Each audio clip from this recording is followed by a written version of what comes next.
Assalamualaikum warahmatullahi wabarakatuh. Raditu billahi rabba wa bil islami dina wa bi Muhammadin nabiyya wa rasula. Rekan-rekan para mahasiswa yang saya hormati, pada perkuliahan kali ini kita akan mendiskusikan salah satu uji asumsi klasik dalam uji regresi linear, baik sederhana maupun ganda, yaitu uji normalitas residual.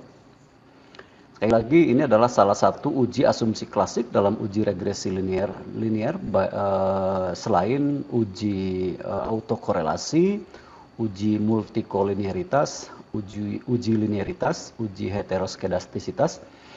Ini adalah salah satu uji yang sangat penting dalam uji regresi linear. Sebelumnya saya sampaikan dulu bahwa residual atau biasa juga disebut dengan error itu merupakan perbedaan antara nilai observasi, nilai yang kita peroleh di dalam penelitian, dengan nilai prediksi yang diperoleh dengan menggunakan model regresi estimasi. Jadi residual atau error adalah perbedaan antara nilai yang kita peroleh melalui observasi, melalui pengumpulan data, dengan nilai prediksi yang diperoleh dengan menggunakan model regresi estimasi. Ada persyaratan bahwa untuk setiap kombinasi nilai prediktor X, X1, X2, X3 dan seterusnya, itu dalam uji regresi itu harus memenuhi asumsi normalitas ini. Nah, apabila residual atau error berdistribusi normal, maka kita dapat mengambil kesimpulan, kita dapat menyimpulkan karakteristik populasi meskipun ukuran sampel yang kita gunakan relatif kecil. Ya, sekali lagi, apabila residual atau error dalam uji regresi linear berdistribusi normal, maka kita bisa menyimpulkan karakteristik, kita bisa menyimpulkan keadaan populasi meskipun sampel yang kita gunakan relatif kecil. Sebaliknya, apabila asumsi ini tidak terpenuhi, apabila asumsi normalitas dari residual ini tidak terpenuhi, maka itu akan berimplikasi pada penurunan efisiensi estimator. Artinya estimator akan diragukan fungsinya dalam memprediksi variabel dependent atau variabel terikat. Nah, selain itu, apabila residual atau error tidak berdistribusi normal, maka nilai koefisien T yang biasa digunakan untuk menyimpulkan pengaruh parsial tiap-tiap variabel independen terhadap variabel dependen, atau koefisien F yang biasa digunakan untuk melihat pengaruh simultan antara variabel-variabel independen terhadap variabel dependen, kemungkinan tidak akan mengikuti distribusi T dan distribusi F. Ya, jadi apabila error tidak berdistribusi normal, maka nilai koefisien T dan nilai koefisien F kemungkinan tidak akan mengikuti distribusi T dan distribusi F. Nah, ada masalah. Bagaimana jika residual atau error berdistribusi tidak normal atau tidak berdistribusi normal? Beberapa jalan keluar yang ditawarkan oleh statistik. Yang pertama, kita bisa menambah jumlah sampel.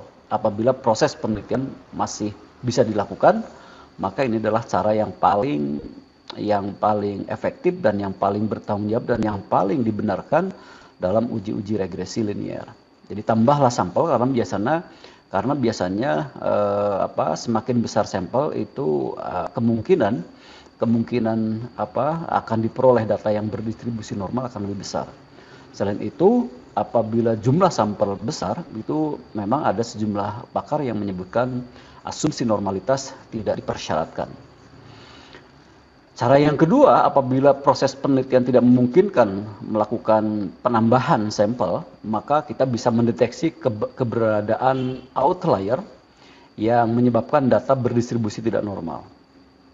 Jadi dengan menggunakan output di SPSS, kalau kita menggunakan SPSS, kita bisa mengetahui outlier yang mana yang menyebabkan data berdistribusi tidak normal, data mana yang menyebabkan data berdistribusi tidak normal, lalu setelah kita deteksi dan kita temukan, kita bisa mengeluarkannya. Lalu yang ketiga, apabila berdistribusi tidak normal, apabila residual atau error berdistribusi tidak normal, maka kita bisa melakukan transformasi regresi linear menjadi regresi polinomial. Ini juga salah satu alternatif apabila residual, apabila error ya, dari data-data kita itu berdistribusi tidak normal. Dan yang terakhir, kita bisa melakukan transformasi regresi linear menjadi regresi logaritmik. Ini juga menjadi alternatif yang bisa dilakukan apabila data-data kita residualnya berdistribusi atau tidak berdistribusi normal. Nah, kita akan mendiskusikan bagaimana cara melakukan uji normalitas residual untuk uji regresi linear. Nah, lalu bagaimana cara melakukan uji normalitas residual pada aplikasi SPSS? Kita akan melanjutkan data yang sudah kita gunakan pada perkuliahan sebelumnya. Kita buka dulu file Microsoft Excel yang menyimpan data hasil penelitian. Ini adalah penelitian dengan judul pengaruh konsep diri dan persepsi tentang riba terhadap minat pada pengembangan industri berbasis syariah. Ada 3 variabel, 2 variabel independen, masing-masing variabel konsep diri dan variabel persepsi tentang riba, X1 dan X2, dan variabel dependennya, variabel Y-nya adalah minat pada pengembangan industri berbasis ekonomi syariah. Nah, ini adalah data-data variabel X, data-data variabel X1, X2, dan Y yang disimpan dalam format Microsoft Excel. Kita kopikan saja data ini ke lembar kerja SPSS untuk nanti kita uji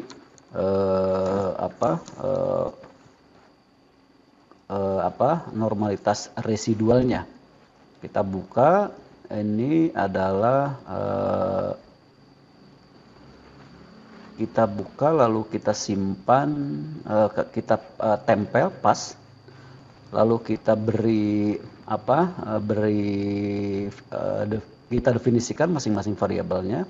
Kita sebut ini variabel X1, lalu ini X2, lalu var 003 kita sebut variabel Y. Lalu labelnya adalah konsep diri. Lalu variabel X2 adalah persepsi tentang riba. Persepsi riba. Lalu minat pengembangan industri berbasis ekonomi syariah. Ini semuanya variabel berskala scale. Oke, ini sudah kita definisikan. Karena kita akan melakukan uji normalitas pada residual data-data ini, kita mulai saja pada pembuatan data residual, karena yang akan kita uji adalah distribusi normalitas residual, bukan distribusi normalitas masing-masing variabel. Beberapa peneliti memang kerap melakukan pengujian distribusi normalitas pada masing-masing variabel. Tapi untuk uji regresi linear, baik sederhana maupun ganda, yang diuji normalitasnya bukan data masing-masing variabel, melainkan data residual. Jadi kita harus membuat terlebih dahulu data residualnya. Nanti akan muncul variabel yang keempat, yaitu variabel residual yang akan diuji distribusinya, apakah berdistribusi normal atau tidak. Langkah-langkahnya, yang pertama klik analyze, lalu pilih regression, lalu pilih linear, ya. Saya ulang lagi, klik analyze, pilih regression, pilih linear. Kalau sudah, kita masukkan variabel dependen, variabel Y ke kotak dependen, yaitu variabel minat pada pengembangan industri berbasis ekonomi syariah. Lalu variabel X1, variabel independen yang pertama kita masukkan ke kotak independen. Demikian pula dengan variabel independen yang kedua, yaitu variabel persepsi tentang riba, kita masukkan ke kotak independen. Jadi sudah ada 3 variabel, sudah dimasukkan ke semuanya. Variabel dependen, variabel Y, yaitu minat pada pengembangan industri berbasis ekonomi syariah. Lalu 2 variabel independen, variabel konsep diri X1 dan variabel persepsi tentang riba X2 sudah dimasukkan ke kotaknya masing-masing. Lalu di pilihan statistik, plot, save, option, bootstrap, karena kita hanya akan membuat variabel residual, kita klik save, lalu pilih unstandardized.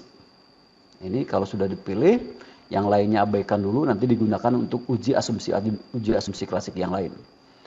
Klik continue, lalu oke. Maka akan muncul variabel yang keempat, variabel residual. Inilah yang akan kita uji menggunakan uji normalitas. Uji normalitas residual. Jadi variabel ini yang diuji, bukan masing-masing variabel X1, X2 maupun Y. Jadi yang kita uji normalitasnya hanya variabel yang terakhir, yaitu variabel residual. Nah, untuk melakukan uji normalitas residual di dalam SPSS, sebetulnya kita bisa menggunakan sejumlah uji.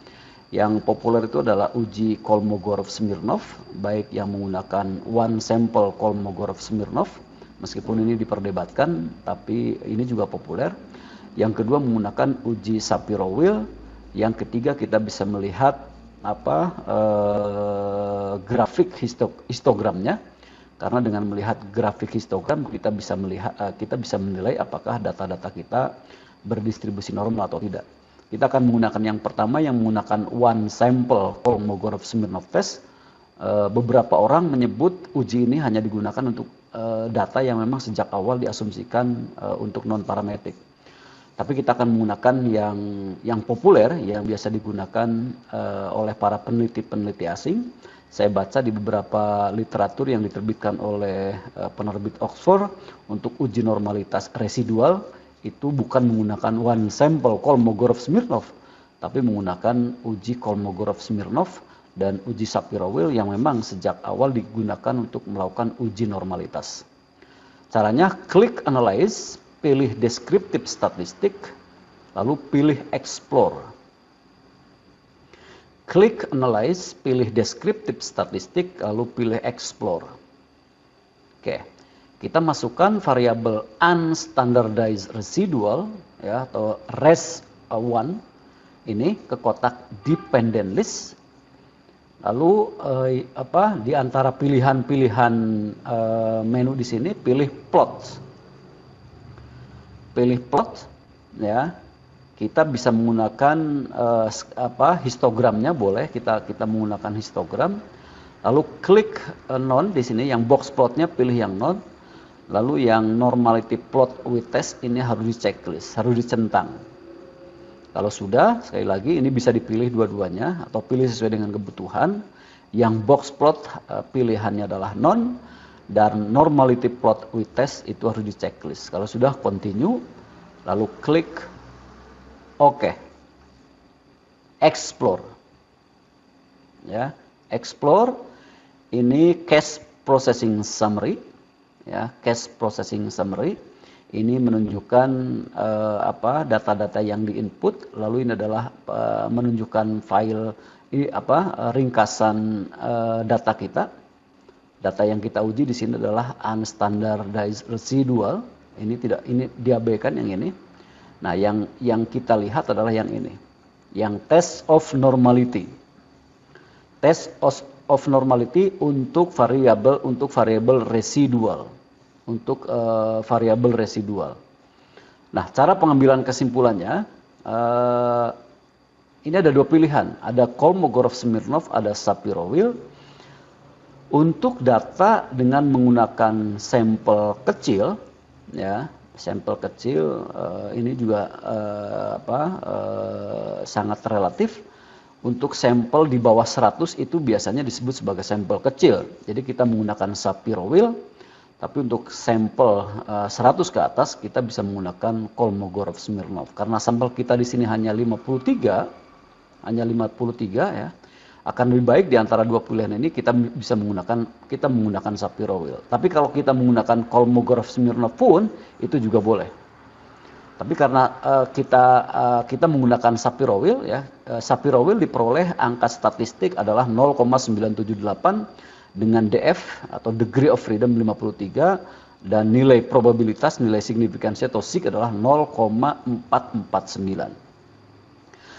Cara pengambilan kesimpulannya, cara mengambil kesimpulannya ya untuk uji normalitas pedoman pengambilan kesimpulan.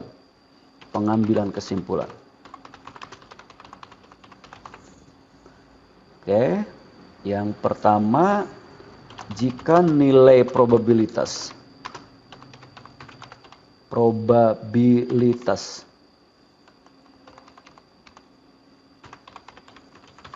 dalam kurung sig lebih besar dari 0,05, maka data berdistribusi normal.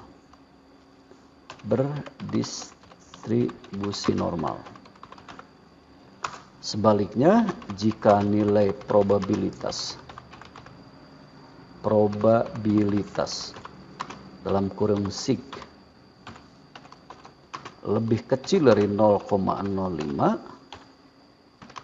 maka data atau variabel ya, di sini variabel residual, variabel tidak berdistribusi normal.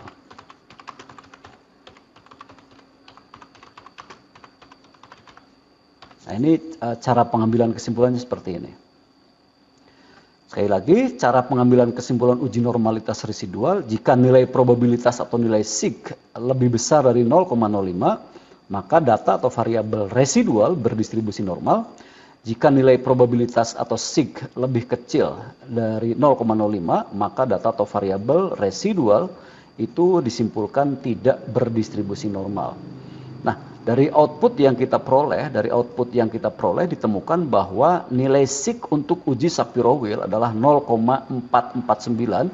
Ini berarti jauh lebih besar dari 0,05, sehingga residual uji regresi linear di data kita itu disimpulkan berdistribusi normal. Bahkan dengan menggunakan uji Kolmogorov pun kita bisa menyimpulkan dengan menggunakan pedoman yang sama ya. Pedomannya adalah ini. Jika nilai probabilitas sig atau signifikan lebih besar dari 0,05, maka data berdistribusi normal. Begitu pula sebaliknya. Kesimpulan tersebut, pedoman tersebut bisa berlaku untuk uji Kolmogorov-Smirnov maupun uji Shapiro wheel. Jadi baik menggunakan Shapiro wheel maupun uji Kolmogorov-Smirnov, data variabel residual dalam uji regresi kita itu berdistribusi normal. Nah, kita bisa melihat grafik histogramnya. Grafik histogramnya tampak grafik histogramnya itu data-datanya mendekati kurva normal, atau kalau kita ingin mengetahui bentuk grafik yang persis dengan kurva normal, kita bisa membuat grafik tersendiri. Klik graph, lalu pilih legasi dialog, lalu pilih histogram, masukkan unstandardized residual ke kotak variabel, lalu display normal curve supaya kita bisa membandingkan antara grafik histogram kita dengan kurva normal. Ini hasilnya ya. Nah ini terlihat sekali bahwa grafik histogramnya itu mendekati garis kurva normal ini, sehingga baik menggunakan uji Shapiro wheel maupun menggunakan uji Kolmogorov-Smirnov maupun mencermati grafik histogram, data residual, variabel residual dari uji regresi linear itu berdistribusi normal. Nah, ini juga Kalau menggunakan apa Q-plot kita juga bisa melihat apabila lingkaran-lingkaran kecil atau titik-titik ini berada mengikuti garis lurus ini, maka itu juga bisa dinyatakan berdistribusi normal. Nah, beberapa peneliti memang ada yang keliru menggunakan uji one sample Kolmogorov-Smirnov untuk menguji normalitas. Ini memang populer di kalangan peneliti di Indonesia, akan tetapi kalau kita membaca penjelasan-penjelasan dari panduan-panduan statistik atau pedoman SPSS dari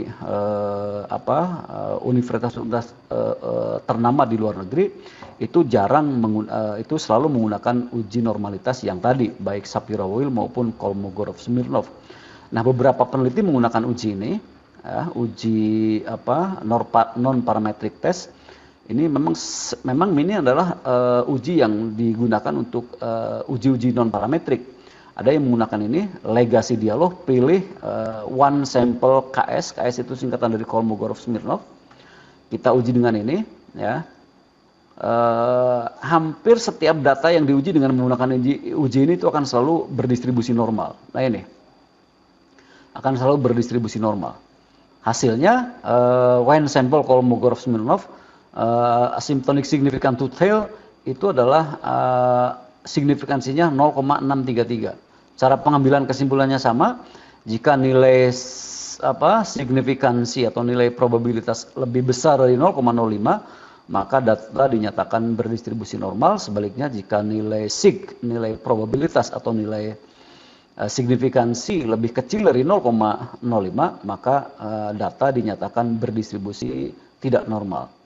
Nah, itulah para mahasiswa, rekan-rekan para mahasiswa, prosedur uji normalitas residual dalam uji regresi linear, baik regresi linear sederhana maupun regresi linear berganda. Demikian presentasi saya, kurang lebihnya mohon maaf.